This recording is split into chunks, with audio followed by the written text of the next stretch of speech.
Aaron Dorr has almost 20 years of experience fighting for the Second Amendment in state legislatures, including Missouri, Iowa, New York, Georgia, Wyoming, Indiana, Illinois, and more. Aaron Dorr's efforts on behalf of the Missouri Firearms Coalition have led to the passage of constitutional carry, stand your ground law, the Second Amendment Preservation Act, and more.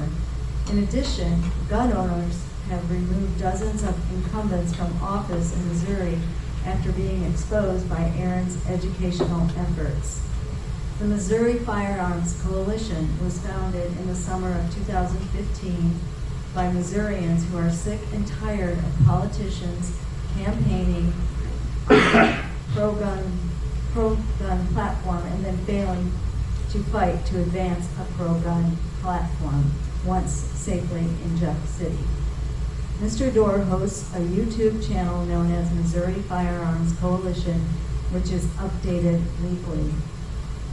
Aaron Dorr's mission is to expose gun control and anti-gun legislators at every turn and provide information as to who is simply refusing to advance pro-gun legislation. Gun owners have a voice that fights for them in Missouri Firearms Coalition. Too many organizations exist to serve the interest of the legislators in the Capitol, not their members. So, Mr. Dorr, we're glad to have you here.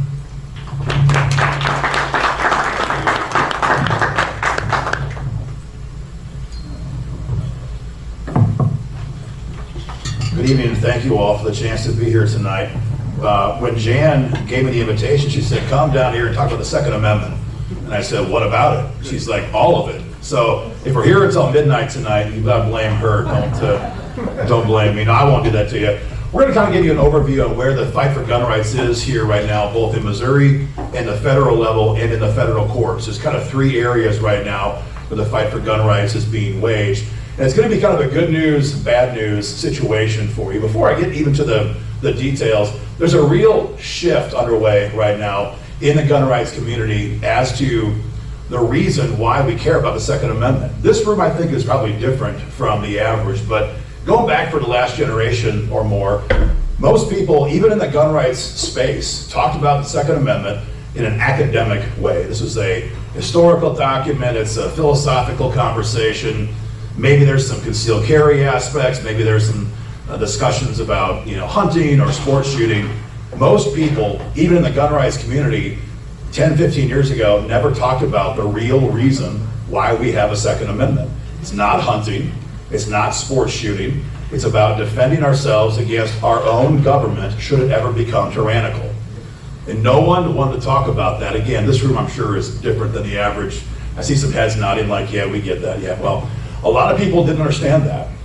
And as you saw, the violent crime explosions in our country back in 2020 and 2021, and then the COVID lockdowns that happened, and watched the government grind their heels into our backs, many people realized, perhaps for the first time, why exactly we have a Second Amendment. It was not fun watching what happened here, but if you watch what happened around the globe, and you saw what happened in other nations, that people literally have no right to keep and bear arms, no means of self-defense against their own government, it was truly horrific stuff. The reason why it didn't happen here was because 100 million Americans own 400 million firearms. And I'm getting some laughs now, good. And that's why the Second Amendment matters. And there are a lot of people now, for the first time ever, who are realizing this is why we have to protect and expand the Second Amendment. And these days, though, it's kind of a two-way street. The enemy to our gun rights is far more aggressive than they were 10 years ago, let alone a generation ago. When Beto O'Rourke on the debate stage, that guy's fled the scene now. It's the kind of guy, I haven't seen his name in the headlines in 5 years, but when Beto O'Rourke on the debate stage said, hell yeah, we're coming for your AR-15s, that marked a new moment, And from that point on, the Democrats stopped trying to hide their agenda. There's no more pretense, there's no more soft pedaling. Their goal is to disarm the American people, and that's not even trying to be hidden. So that's where we're starting from tonight. We have to defend the Second Amendment because it is the final check on tyranny, and the enemy now understands that we understand that too, and they're playing far more aggressively. There is some better news though too, I think. That is just this generational shift has really changed things amongst younger gun owners. You know, a generation ago, gun owners were defensive about the need for the Second Amendment. If you ask somebody, a politician, a congressman, even a gun rights activist, why must we have a Second Amendment? They always answered in a defensive posture. Hunting, concealed carry against criminals, you know, sports shooting, stupid stuff like that. Because they always fell into the trap of we have to be defensive as to why we have a Second Amendment. A generation ago, many gun owners, and again, I'm talking about gun people, not the media, not the left. Gun owners a generation ago were nervous about defending the scary black rifle, right, the AR-15. They were nervous about defending, who needs 30 rounds of ammo in their firearm? A generation ago, we had 8 Republican senators, US senators, who were so unconcerned about gun owners, they voted yes on Bill Clinton's assault weapons ban. And they did it because they knew that back home, gun owners would not hold them accountable because we were defensive in our posture. And that cost us greatly in 1994 with the Clinton assault weapons ban. And it wasn't just a problem in DC, just to be clear. Just 15 years ago, in my home state of Iowa, we had Republicans who were sponsoring AR-15 bans in Des Moines. Just, like I said, 16 years ago. Things have changed very fast, but we have to understand the cultural change underway, because as we're making progress in the gun rights space, the left is moving very quickly as well. But today's generation of gun owners is far different, and we should all be very thankful for that. Today's gun owners do not care about defending the reason or the need for the Second Amendment. When someone asks them today, why should you have an AR-15? They snap back and say, it's my right. You know, when someone says, why do you need 30 rounds? They say, who are you to ask? Who are you to limit my options? You know, I was testifying in committee in Jeff City, I guess it was a month ago. Anybody know Barbara Washington, Senator Barbara Washington? She's a real peach. I'll leave it at that. Radical leftist state senator. And we're testifying on a bill that would lower the concealed carry age to 18 here in Missouri because A, it's constitutional, B, it's common sense, and C, case law now demands it here in Missouri. And so we're testifying on this bill, and she says, well, if I could prove to you that young people commit more violent crimes, would you agree then to support gun control unless people are 21 or above? And I say, you have it backwards, Senator. We don't have to defend the Second Amendment to you. You have to explain how you have the right under the Constitution to take away our freedoms. And that change is underway right now, and the younger the gun owner is, the far more aggressive they actually are in defending the Second Amendment. This generation also knows and will say what last generation did not, which is that the biggest threat to the citizenry, the biggest killers of mankind over time, it's not criminals, it's the government. It's government. Not our government, not yet, maybe never. But it's been government, not criminals, who are the biggest threat to our public safety in this country. And finally, our generation today, I believe, understands that this is an all or nothing battle.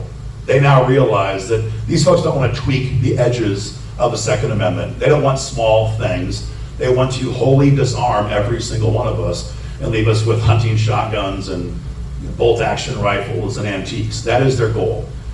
So in a nutshell, this is the Missouri Firearms Coalition. We adopt all of these as a starting point in what we do in Jeff City. We're not here to defend our need for the Second Amendment. We're not here to explain it to somebody who wants to argue it. And we're not here to have to apologize for it. This is our right given to us by God, codified in the Constitution, enumerated further by the courts and our own legislature here in Missouri and our own state constitution. If you don't want to vote to defend it, we'll find somebody else who will. That, in a nutshell, is who we are in Jefferson City. And people ask a lot, well, what makes you different from other organizations, other gun organizations or other lobby organizations? Well, first of all, we're not some national organization. A lot of national gun organizations in this country. A lot of money flows out of Missouri every year to national organizations on the East Coast, on the West Coast, all across the state, all across the country. We don't see them in Jeff City. Let's tell you that right now. I have not seen a lobbyist from a national gun rights organization, any of them, in Jeff City this year. None. We saw no one last year. We saw no one the year before. We saw no one the year before that. So what you're seeing now is a lot of state organizations who realize that if we don't handle stuff on the ground locally, it's just simply not going to be handled. A lot of people assumed, we hoped, that we'd send our money out of state to a national organization, and then we hoped they would come back into our state at the right time to stop gun control or help pass a gun bill, or at least fight in the elections. And what did we see last year in the primaries? We saw Lincoln Huff, Lieutenant Governor candidate Lincoln Huff, who's probably the worst politician alive in Missouri today, get an A or an A plus from some of these national gun rights organizations. So to begin with, we're different because we don't have any masters outside of Missouri. Our board is all Missourians. Our donors are all Missourians. We don't care what happens across the river. We care what happens here. Beyond that, our tactics are just a little bit different than most organizations. We don't go to Jeff City trying to curry favor with every single politician in the building. Got lots of friends in Jeff City, got lots of friends in the Senate, fewer friends in the House, because let's just face it, the House is a worse, I think, body right now in many regards. But that's not the primary reason, or that's not how we accomplish our objectives. Most organizations go to the Capitol and they hope that their friendships with politicians will carry the day. So when my bill comes on the floor for a vote, they're going to vote the right way because we're friends. It's just not reality. It just doesn't work. That's not how politics works, certainly not at the state or federal level.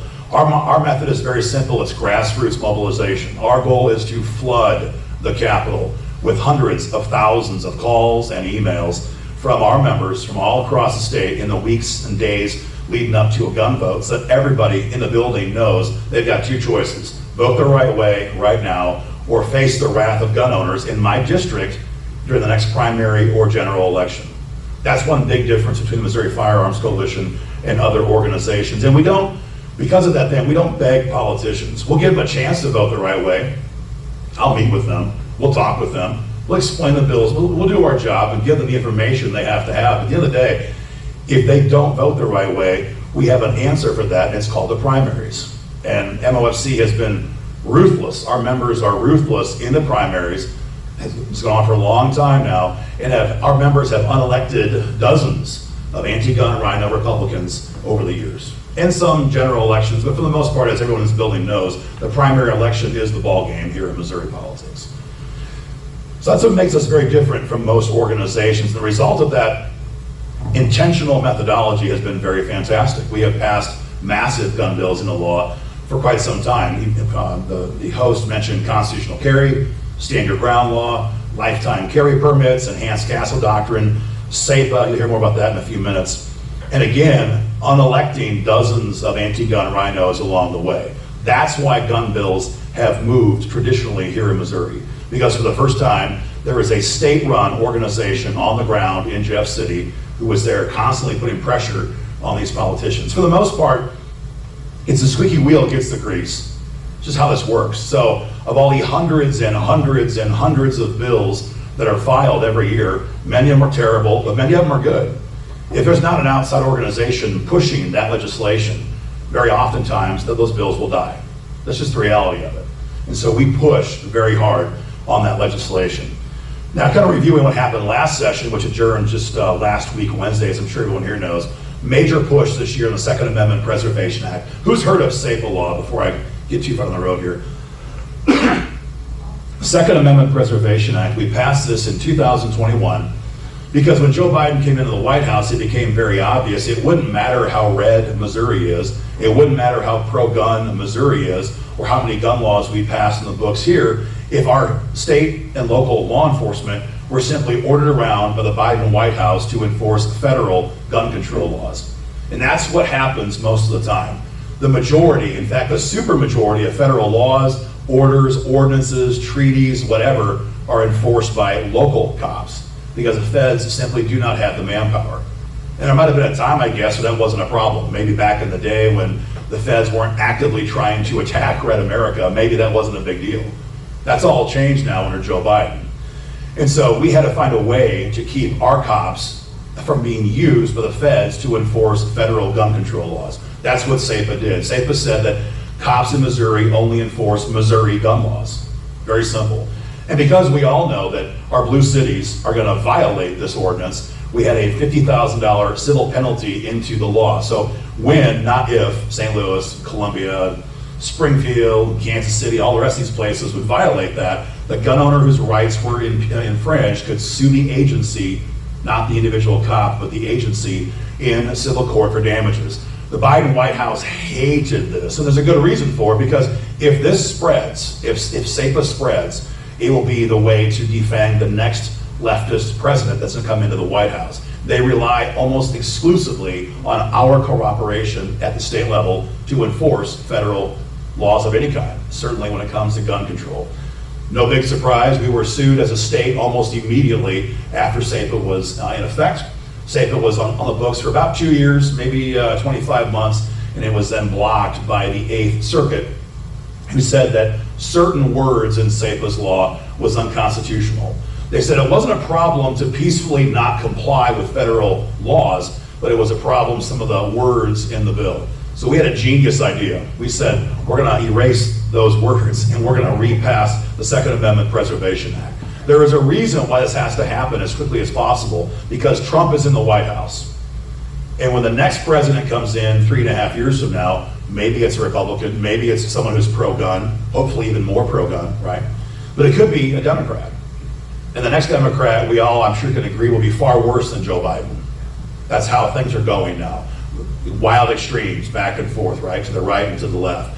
And so if we wait to deal with this problem too long, the next time we pass it and we get sued, because we will, that's just a fact, then it's going to be handled under a Democrat president's DOJ, perhaps. So our big push this year, the first one was SEPA.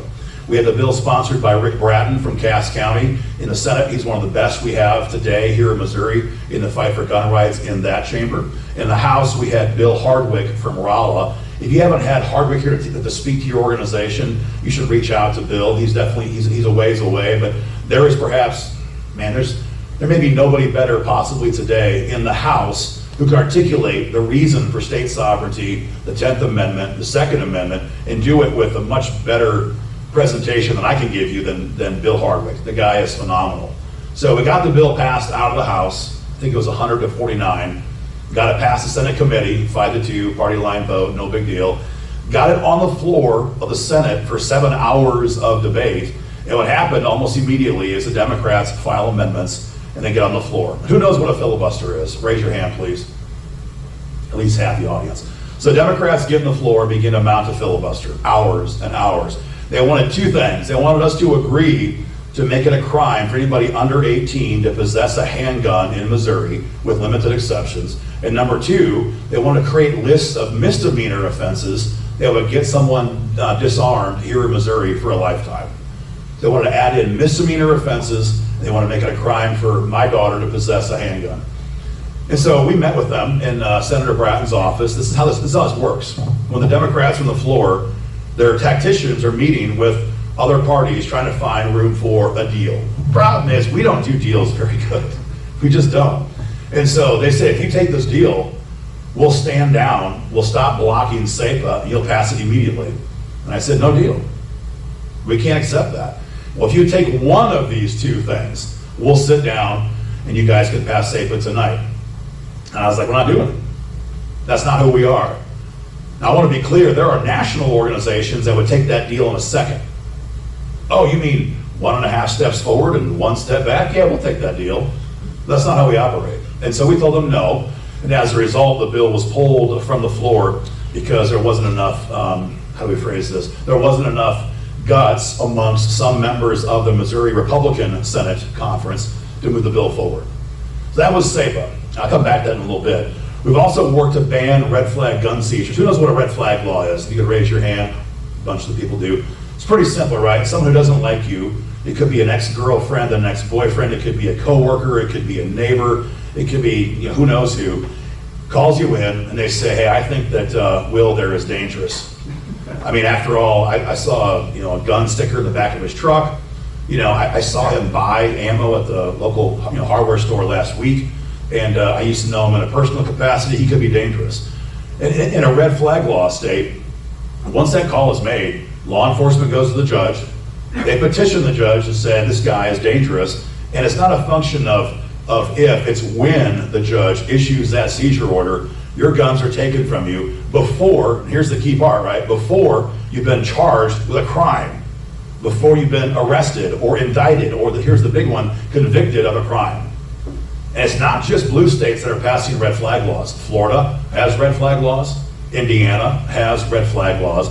And so our goal here in Missouri is to not just block these when the Democrats file them every year. We want to ban them. Wyoming has banned red flag laws last year. Montana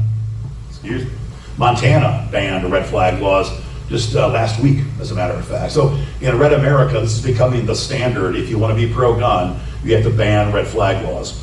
This bill was sponsored in the Senate chamber by Nick Shore. Senator Shore is from St. Charles, very strong in the Second Amendment. And then Maisie Christensen from Northwest Missouri. She is very explosive in the Second Amendment. If you don't follow Maisie online, you should do so. She is hated in Jeff City, kind of like I'm hated by some people in Jeff City, because she always votes the right way on the Second Amendment and everything else. A third, just to be clear, both of those bills passed through committee and then were killed. Both bills got through committee, had all the hours and hours and hours and hours of debate, and were not put on the debate calendar for any forward motion. Third big push this year, preemption reform. We've got preemption law in Missouri, and it simply says that only the legislature can regulate the Second Amendment rights of Missouri citizens. Cities, counties, townships, villages cannot do it. Despite that, in case you don't know, blue cities don't follow the Constitution very much. And so we have a problem right now where Jackson County, Kansas City, has said you have to be 21 or above to have a concealed handgun. State law says 19. State law gives 19-year-old Missourians a concealed carry permit, happens every single day. But in Kansas City, if you do that, you're going to be charged locally with a crime. It's happening as we speak.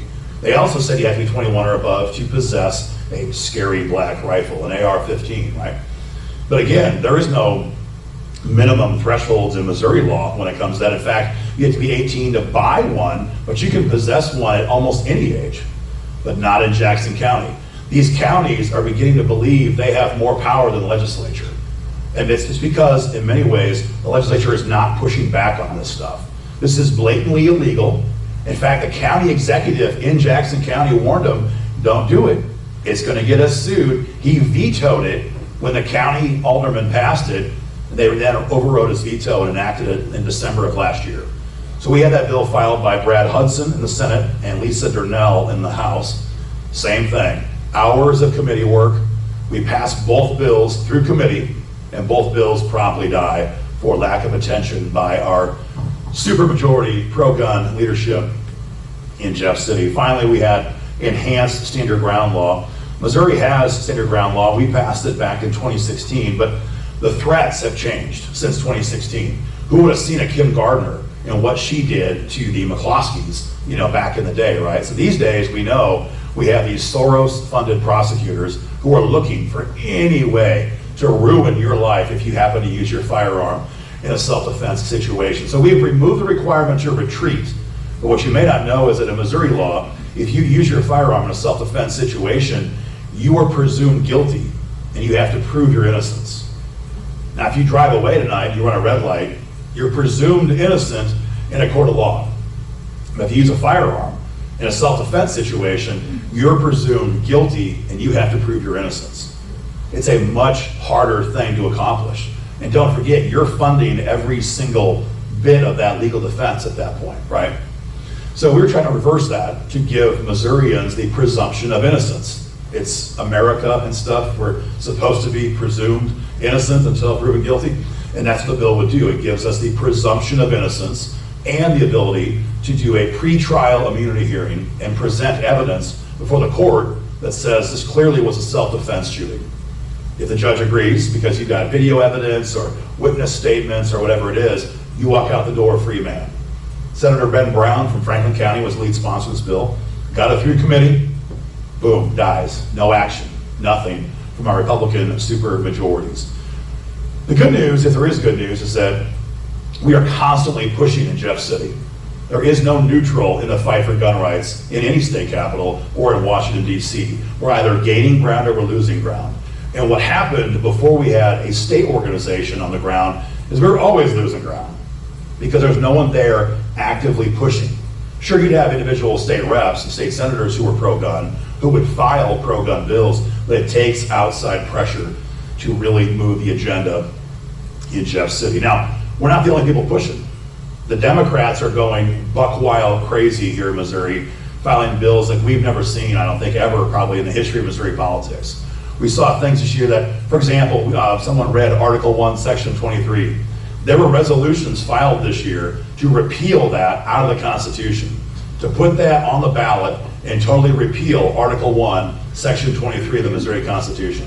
We have never, to my knowledge, ever seen stuff like that filed in Jeff City. We had efforts to make it a crime to sell ammo without a permit from the Secretary of State. It would literally make it a crime for individual people to sell ammo amongst themselves. Now, I talked to the Secretary of State, Denny Hoskins, he's a good friend of mine, and he, let's just say he's not very hip on this idea. So it wasn't going to go very far, even if it was to become law. But this shows you where today's Democrats are going. If you think to yourself, well, I'd drive to Arkansas or Iowa or Kansas, they thought of that too. And this bill also makes it a crime to import ammo, more than 50 rounds at a crack, beyond state lines. So we're seeing things we've never seen before. Obviously, magazine limits. We had red flag gun seizure bills filed, AR-15 bans, 30 or more gun control bills filed in the first week of session. And so while we are certainly pushing on our side, they're pushing as well. And so if there's anybody here, and my guess is there's nobody here, but if there's anybody here who thinks that we're totally safe in Missouri because we're a red state, hasn't been red that long, not the way it is today. And the Democrats, they're sure not coasting. They're fighting every single day, trying to advance their agenda, which is to disarm every single one of us. That's a recap of where things are right now in Jeff City. On the one hand, we're not losing any ground. On the other hand, we've not gained any ground now in several years. Let's realize that our Republican supermajorities did not pass a gun bill in 2022, did not pass a gun bill in 2023, or 2024, or 2025. We had several of them pass the House this year. I mentioned SAPA, that was one of them. The bill to lower the age on buying or on carrying guns also passed the House. Both were nuked in the Senate. Now, just to be clear, we do have a way to break the filibuster. I'm sure you've heard of the PQ motion. I'm sure you've heard of what happened last week in Jeff City. They used the PQ to shut down the debate, to begin the process of repealing Amendment 3 from last year. They used the PQ to also begin the process to reverse Prop A.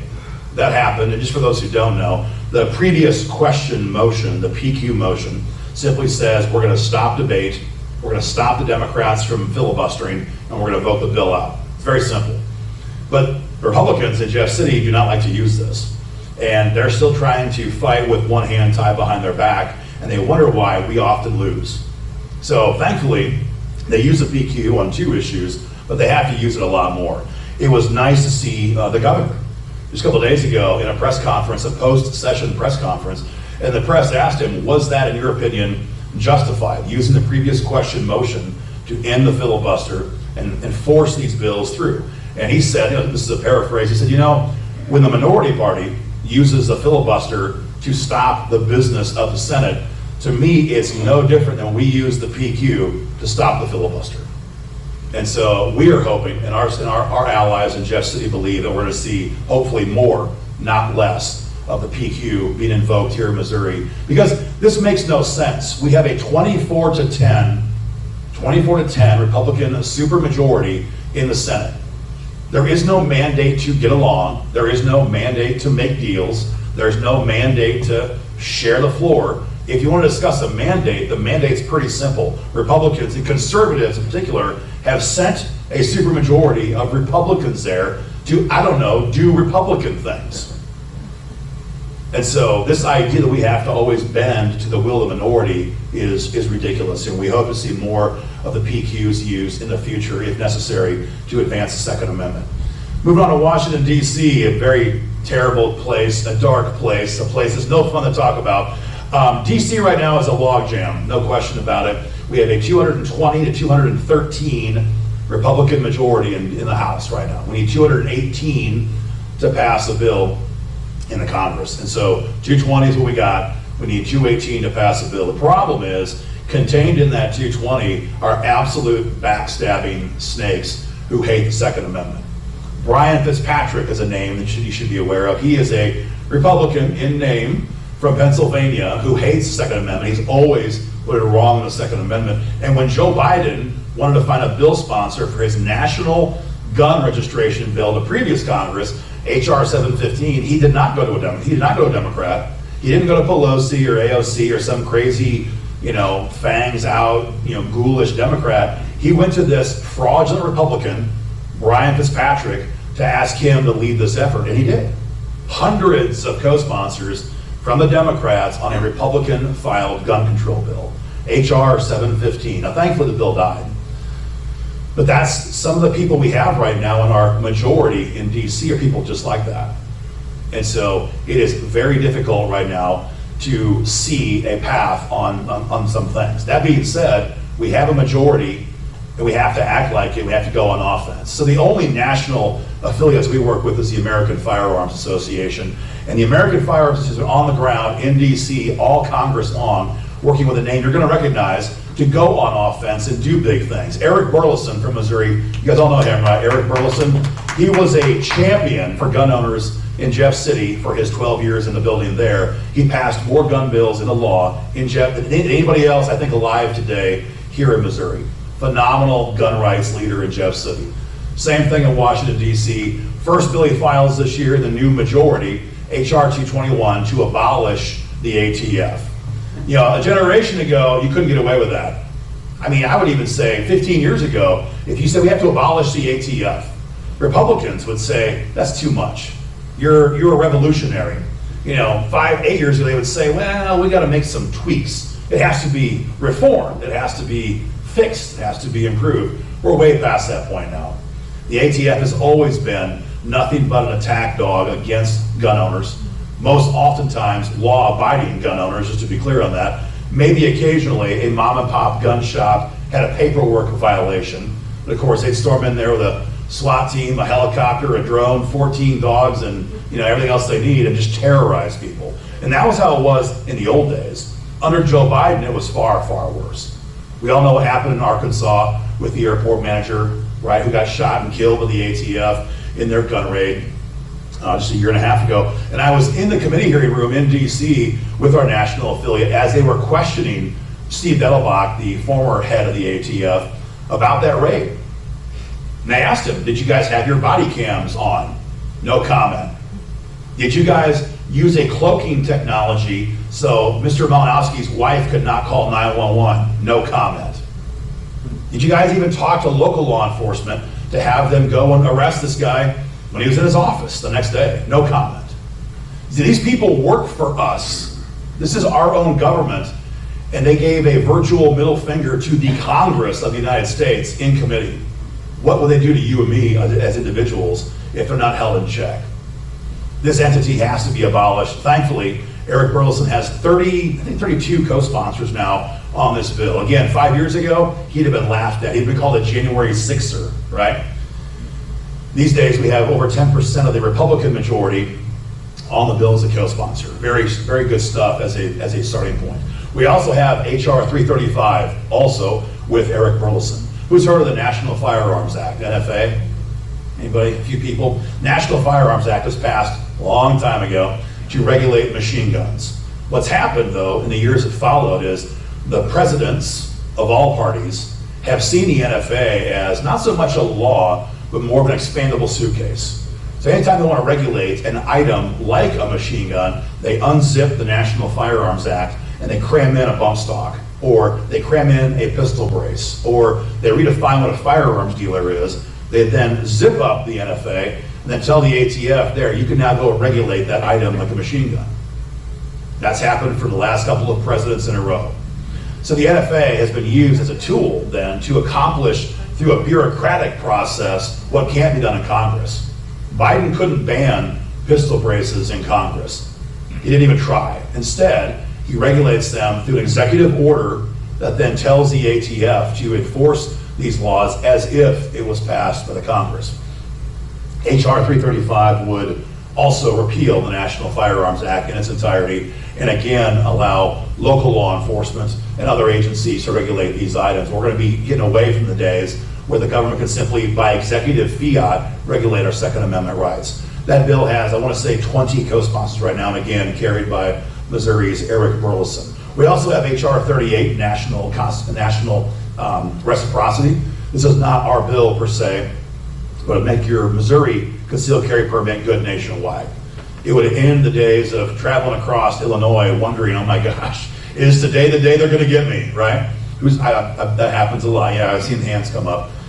Same thing, Colorado, same thing. All these blue states, you go north of Minnesota, is today the day I'm going to become a criminal? Happens a lot. So that bill has had some committee movement so far, but not moving very far because, again, we have snakes in our own Republican conference right now in D.C. who are actively trying to tank the Second Amendment. Now, on defense in D.C., Democrats are going crazy there, as they are here in Jeff City. And they're pushing bills that we've also never seen before, as they're doing in Jeff City. You see, we might think that they're going to just sit this out, right? We have a GOP-controlled Congress. We got Trump in the White House. They're just going to sit it out, get their clips on Twitter, and just check out. That's not happening. These Democrats are going very hard after the Second Amendment. See, that's what our side does. When we're in the minority, our side checks out. They stop fighting all too often. They figure, well, we can't get accomplished anything, so we're just going to wait 2 years and see what happens. Democrats aren't doing that. One of the bills that was sponsored 10 days ago was the Go Safe Act by Mark Kelly from Arizona. This is basically an updated version of the so-called assault weapons ban. But check out some of the details. This thing bans all semi-automatic, gas-fed, detachable magazine firearms. A lot of words. What it basically means is that almost every current modern semi-automatic rifle or shotgun would be banned by the Go Safe Act. You would be left with hunting shotguns and antiques and bolt-action, lever-action firearms. That is the Go Safe Act. Of course, makes it a crime to have a high-capacity magazine. It also creates a specific list of banned firearms in the Congress. And that's a terrible thing, obviously, but also because of the fact that once a list is in place, it's far easier to expand that list down the road. That's also part of the Go Safe Act. And of course, like any good gun control bill, it anticipates generational stuff, right? So on the Go Safe Act, if it were to pass, you could only give these firearms to your children. Other than that, the guns die with you. You can't sell them, you can't give them away, you can't trade them. They die with you unless your immediate children want to take your fight. Now, my kids are going to all fight for my guns, so I'm not worried about that. But that's what they want to do, is sever that idea of the next generation having access to your firearms. It also criminalizes do-it-yourself firearms. Anybody here make guns? Do we have any hobbyists here who make? I see some hands moving around. Whether it's 80% lowers or much more than that, a lot of guys like to make firearms. For some, it's a hobby. For others, it's no serial numbers. And it keeps our guns out of a federal registry. 100% legal right now, just to be clear. And this is also criminalized under the Go Safe Act. And lastly, this is nasty, it bans all gun manufacturers from making any new firearms designs unless the ATF approves it first. Now, notice in my description here, I never use the words assault weapon ban. See, this is a big change we're seeing right now in DC. The Democrats are getting smarter on this. There was a time back in the 90s when they first coined that phrase, assault weapons ban, where it played for them. That's how they passed it in 1994. Gun people were nervous, right? Oh, we don't want to have an assault weapon. That implies that we're bad people. And so that phrase worked for them for 10 or 15 years. But it's all changed now. They now know that today's gun owners are like, assault weapon, whatever. It's my right to have an AR-15 or 10. So they're using different nomenclature, the Go Safe Act. How innocuous does that sound? How innocent does that sound? The Go Safe Act. But as they're using softer verbiage, they're banning far more firearms. The old garden variety assault weapons ban said it had to be semi-auto, magazine fed with one of several different accessories. Collapsible stock, a pistol brace, flash suppressor. That's done. This is a complete ban on semi-autos if they have a detachable magazine and are gas driven.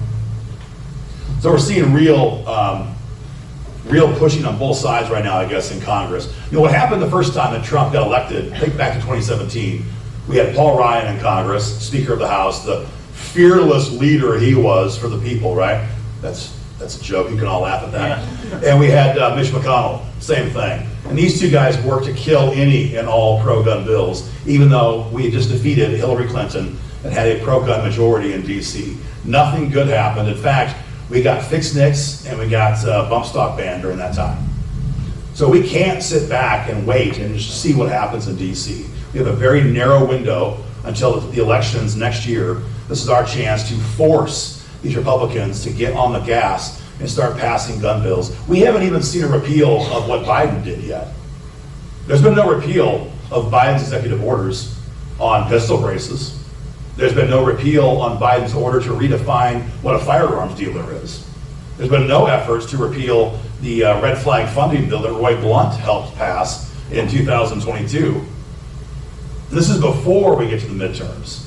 2026 comes around, there's a coin toss chance Democrats might have control in DC, at least in the House, that is. And then, of course, we have no chance.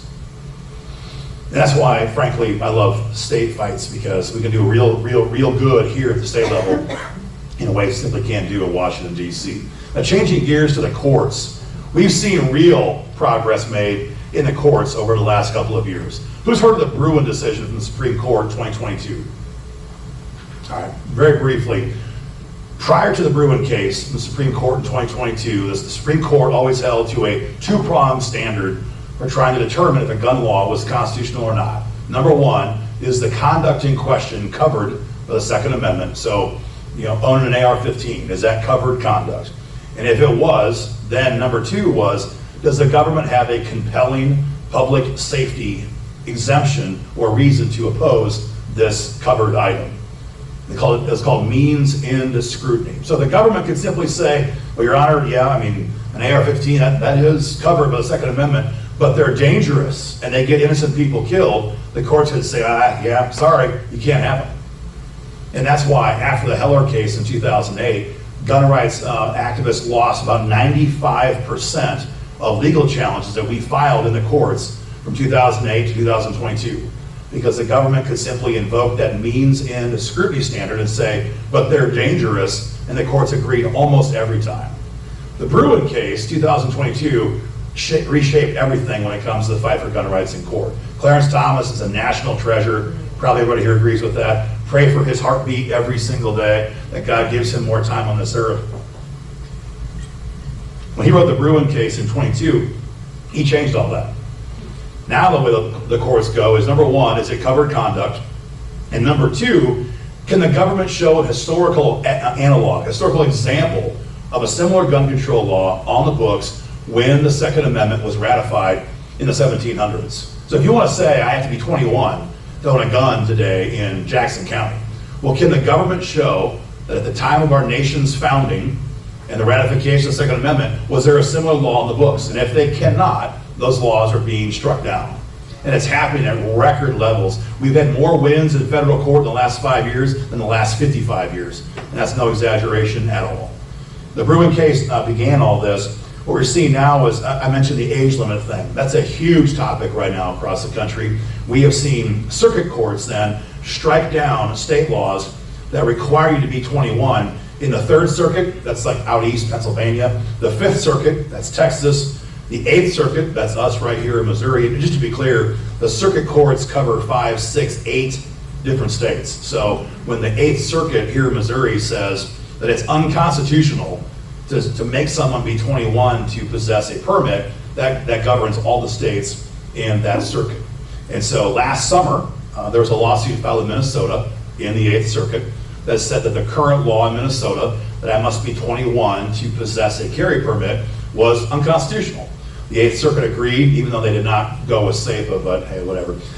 They agreed that law was unconstitutional, and Minnesota now has to issue permits to 18-year-olds. That then drove Iowa this year to change their laws. And the bill we worked on with our Iowa affiliate to also lower Iowa's laws from 21 to 18. And it's driving Missouri right now to lower the age from 19 down to 18 as well, all because the Bruen decision required the government to show an historical example, and they can't find one. They can't find them. We're also seeing real work on non-violent felons and their gun rights. This has been a hot topic in the gun rights community for a very long time, and for pretty obvious reasons. We've always been the law and order people, right? We've always been the side of justice, and hey, if you do the crime, do the time. And that was kind of where our movement was for a very long time. But these days, what is justice? And what is a felony? Our president's got 34 of them. So what does it mean these days to have a felony conviction? What does it mean if you're prosecuted by a Kim Gardner-style prosecutor? Especially for non-violent felony convictions. And so what we've seen now in a growing number of states is states that have been ordered by their circuit courts to issue gun rights, to give permits to those who have non-violent misdemeanor convictions. I think about it like this. I mean, if a person has committed a violent felony, robbery, murder, rape, whatever, they should be, in my opinion, they shouldn't be breathing air, let alone having the option to get their guns back. They should be punished in a biblical way. Once they're convicted, that problem should be dispensed with. But a single mom who breaks the law to steal food for her kids, are we excusing her conduct? No. Are we saying she should get a pass? No. Are we saying that there's not a requirement to make restitution? No. But to say that woman should lose her gun rights for the rest of her days because the third time it happened, that became a felony offense, that's not constitutional. That's not justice. And the courts have agreed. We have now seen cases in the Third Circuit, and believe it or not, the Ninth Circuit, it used to be the land of fruits and nuts, right? The Ninth Circuit was always where horrible things happened. That's changed. Trump has appointed 1/3 of the current makeup of the Ninth Circuit during his first term. It is no longer just the land of fruits and nuts. We're seeing good things happen out there when it comes to the Second Amendment. This is going to be a battle. It's going to take 10 years or more to properly force these states to comply with this. But in general, it's a very good thing to see happen.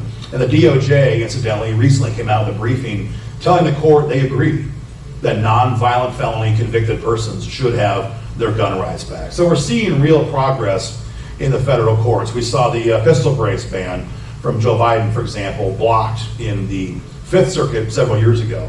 Now, I want to be clear, the courts get it wrong a lot. They still do. They biffed it on the Second Amendment Preservation Act here in Missouri in a major way. But prior to Bruin, the courts virtually always got it wrong. Prior to Bruin, we never seemed to win in court.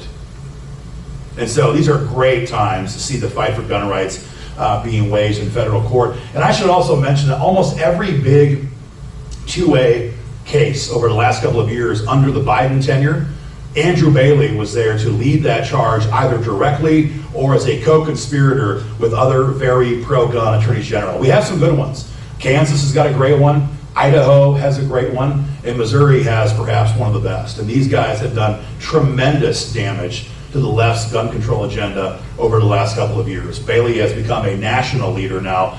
And I can tell you, I talk to him a lot. We're pretty allied, and he gets a lot of attorneys general now who reach out to him. They want to borrow some of his backbone. They want to borrow some of his legal work on these various issues because they consider this is very good for them as politicians. That's also, of course, the right thing to do. So we should be very thankful for having Andrew Bailey as the Attorney General here in Missouri. The fight going forward, I think, is going to be very state-focused. I mean, it's easy to get depressed, hopeless about what can be done in Washington, D.C.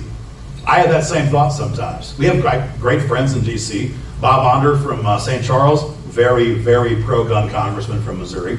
Mark Alfred has co-sponsored most all of our gun bills right now in D.C. Of course, Eric Burleson, he's the OG in the fight for gun rights here in Missouri. He's been phenomenal.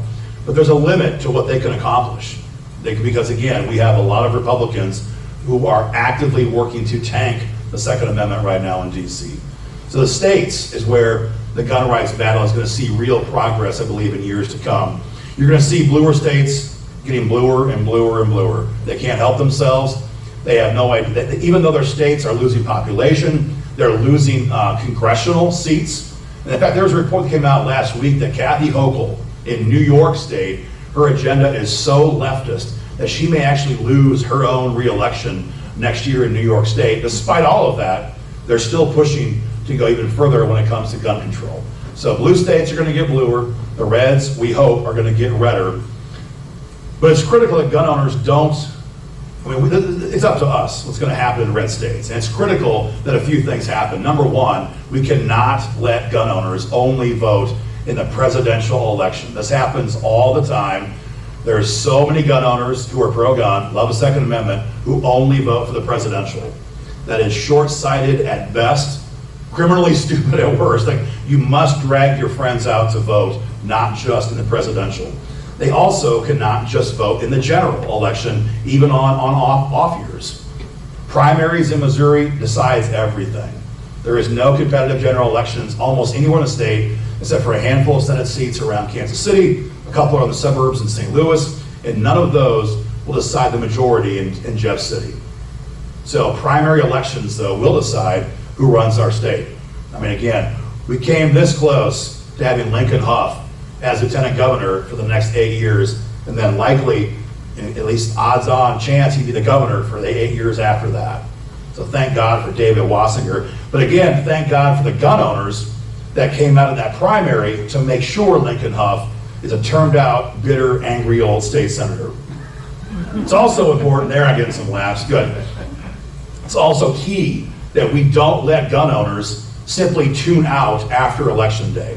Even for those who do vote in the primaries and do vote in the off-year elections and do vote in the presidential, we cannot just sit back and hope everything just works out good in Jeff City. We have actual pressure we can apply. We do it every day at the Missouri Firearms Coalition. We need more people involved. We have to have a bigger club to swing, and that will happen if we have more gun owners who care about the Second Amendment, not just on Election Day. I think also we should be very careful as gun owners to not send all of our donor dollars out of state. We hit that once earlier tonight, briefly. We never, ever see national gun rights organizations in Jeff City. Now, I'm going to be very clear who I'm talking about. NRA, we don't see them. GOA, we don't see them. NAGR, we don't see them. FPC, we don't see them. SAF, we don't see them. Never, ever. So think about that. I'm not saying, it's wrong to give them money, but be aware of how that money is being used. I can tell you right now, it's not being used to fight for your gun rights in Missouri. It's just not. All right, in conclusion, a few points to wind this down. The enemy today is certainly playing for keeps. Again, 10 years ago, they tried to be coy.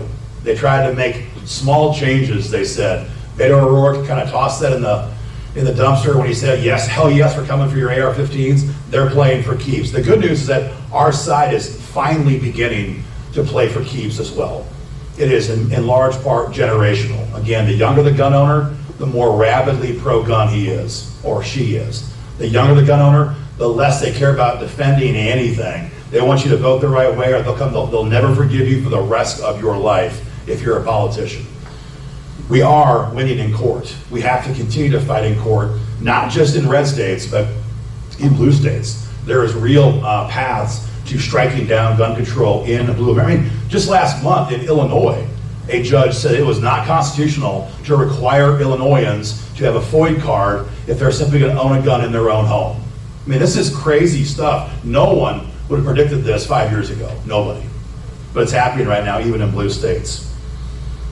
And again, it's critical to remind that we will win in red states as long as gun owners engage. That's a key thing I cannot overstress enough. And finally, on a personal level, we don't know how long we're going to have this peaceful time. Everyone knows how it felt, right, last October. I mean, as you contemplated, oh my gosh, could she, by hook or by crook, right or wrong otherwise, could she become the president? And what would she do to our freedoms? Could I ever find 9mm ammo ever again, right? That was a thought that many of us had. We don't know how long we're going to have this peaceful time we have right now. It's been given to us by God to hopefully let Trump do good things in D.C. But if you haven't yet prepared yourselves for what could come later, do that. Every adult in your household should have a rifle that's well equipped, should have a full-size handgun, well equipped, and enough ammo to actually train with it and be proficient with it. So we're using this time to definitely, my sons shoot so much ammo, I can never buy enough, I can never keep up, it's like ridiculous, but we're trying. Prices are low, the shelves are full, go out there right now, take advantage of that. And with that, thank you very much, I'm happy to answer any of your questions.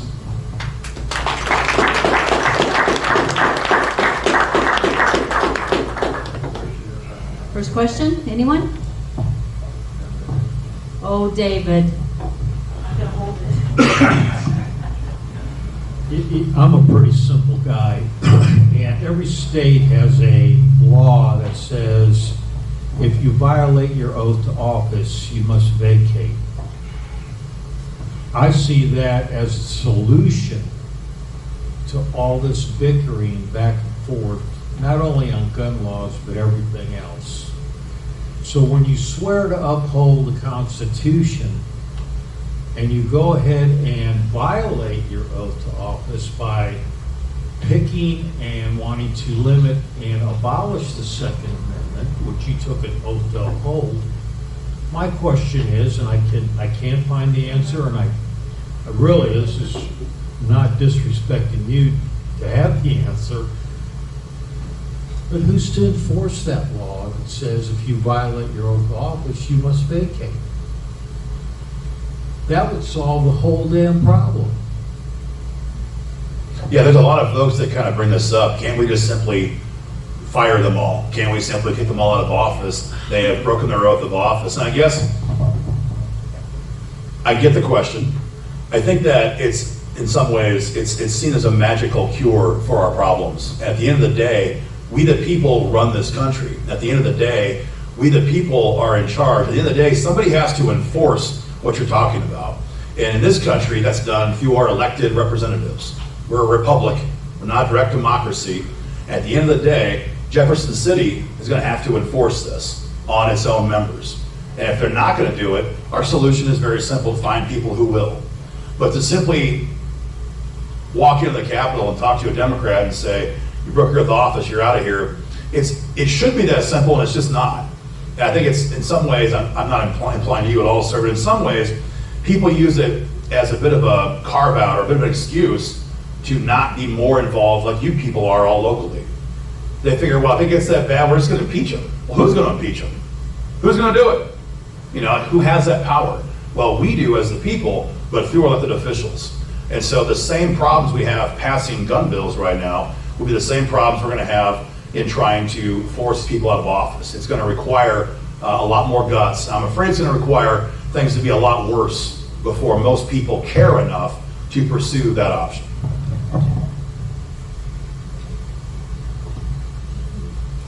So you said some of the states are rolling back because of the Bruin case, rolling back the permit age from 21 to 19 or 18. Yep.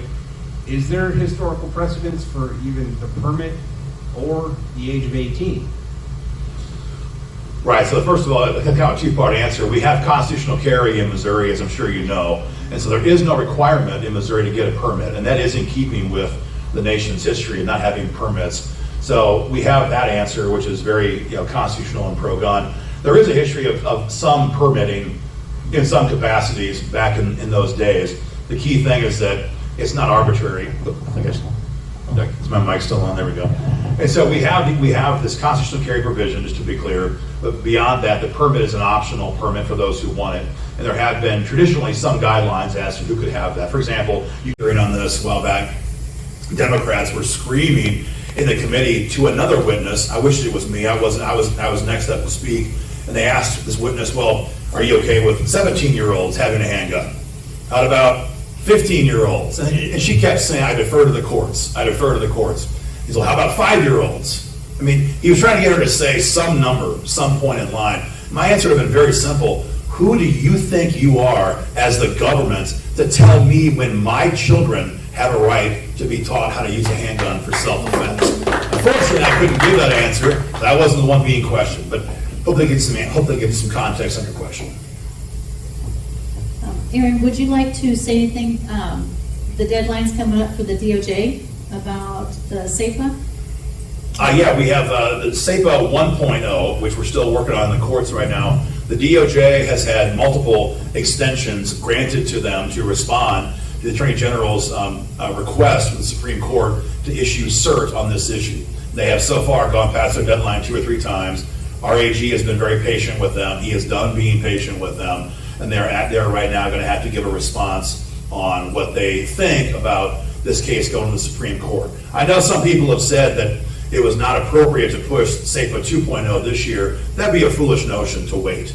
Like I mentioned, first of all, if we wait, we're going to likely have a new DOJ when SAPA 2.0 gets to the Supreme Court. That could be very dangerous if it's a Democrat. And also because we've got President Trump in the White House right now, and the new DOJ would very likely not even challenge SAPA, especially if it was revised after what happened to the first iteration of SAPA. That fight continues, but to your question, yes, SAPA 1.0 will hopefully soon have a response from the DOJ. I do know some things about their response. It will be, I believe, favorable in certain regards and not so in other regards. So we're still waiting to see their final reaction. But it's coming hopefully very soon because they've blown past 3 deadlines in a row. So. Questions? Yes, hold on just a second.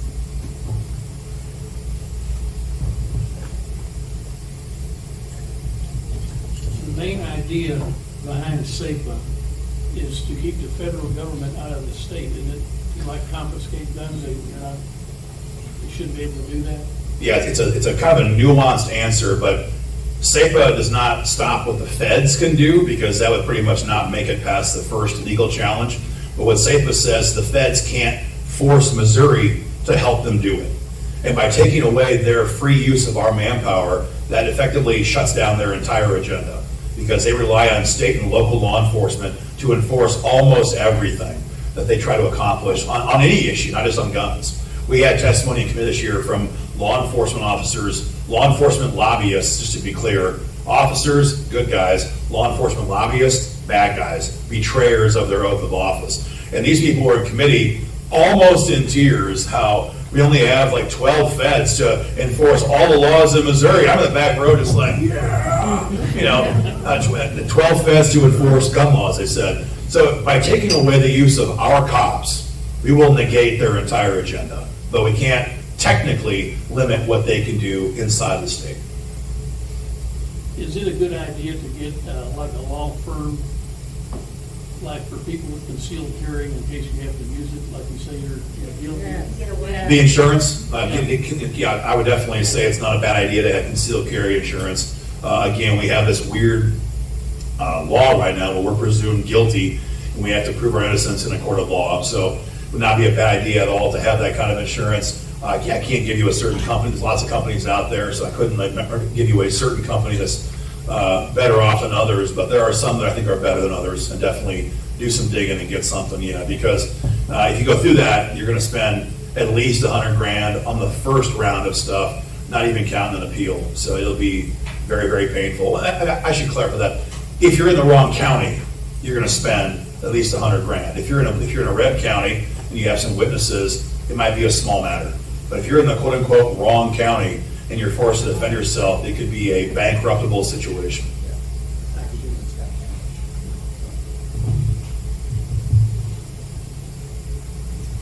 So how did the lack of due process get started in this? How come it's the opposite? How come you're not innocent until proven guilty in this one area?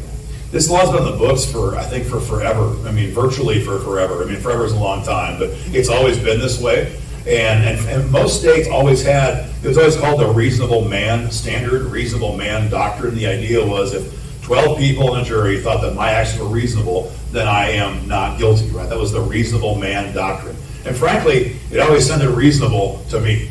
But the more you think about it, that puts, again, the entire onus on you to prove your innocence. And so that reasonable man doctrine goes back to British English common law. This idea is very, very old.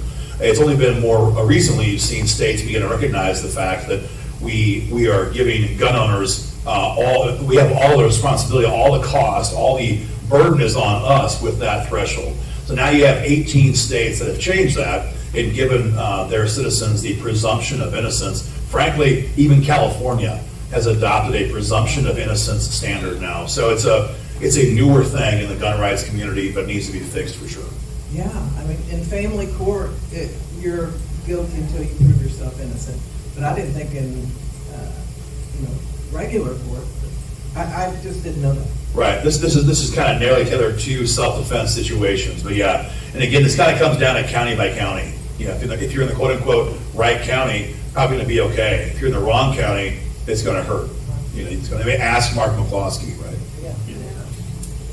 I saw a video that said if you happen to shoot someone in your home and the police come and ask what happened, you should never admit that you shot that person because you're admitting guilt. The phrase to use was, I did what I had to do to protect myself.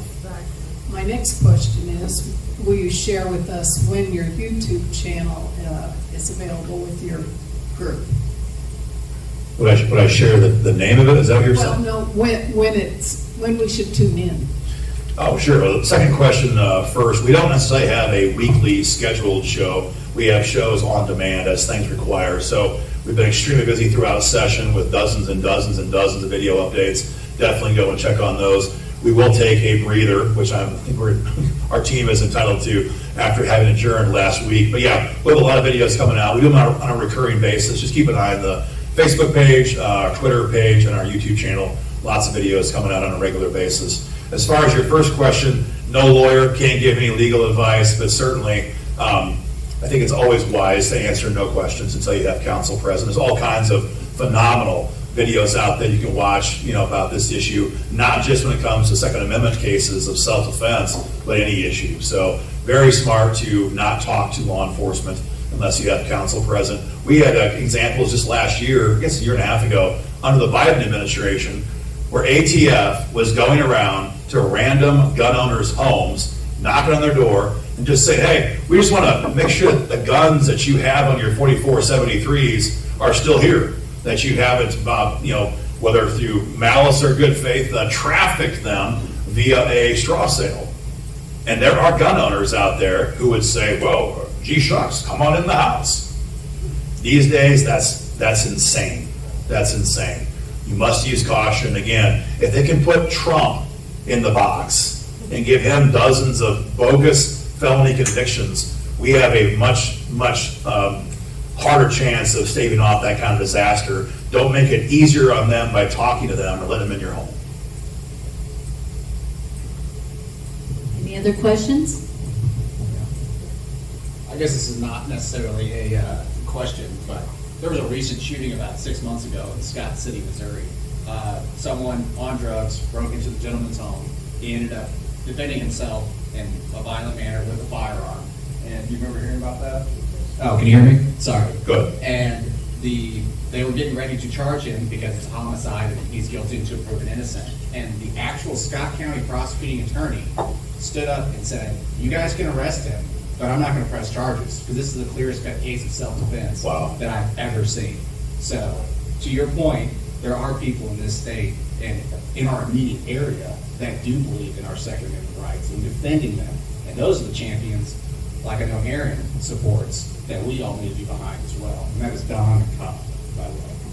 Yeah, the more local, the better. You have more power, the more local you engage and use your political time. Trying to email Jason Smith right now and ask him why he's nuked every pro-gun bill in Ways and Means. You might as well go outside and just take a walk.